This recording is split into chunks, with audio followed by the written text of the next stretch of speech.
ეს 7 წლის მარიამია, გოგონა კეთილი გულით და სევდით სავსე თვალებით.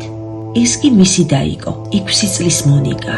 ალბათ ხვდებით, რომ უთქმელ ტკივილს იტევს მისი პაწაწინა გული. ეს კი 5 წლის ილია.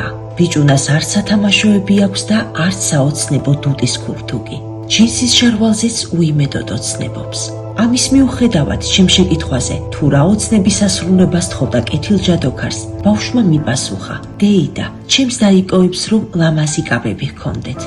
გოგონებს ერიდებოდათ თავიანთ ოცნებებზე საუბარი. ბოლოს მარიამმა მორიდებით გამიმხილა, რომ პლანშეტი მისი ყველაზე დიდი ოცნებაა და ამ დროს გოგონას თვალები გაუბრწყინდა. მონიკა კი ფუმფულასაწოლზე ოცნებობს და ლამას სამოსზე, როგორიც მის თანაკლასელებსაც ვიათ.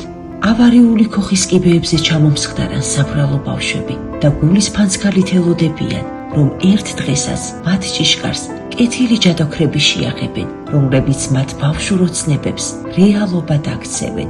ეს ლობჟანი ძეების ოჯახია. ოჯახი, სადაც ავადმყოფობა და სიღატაკე პატარა ანგელოზებს ბავშვობას ართმევს.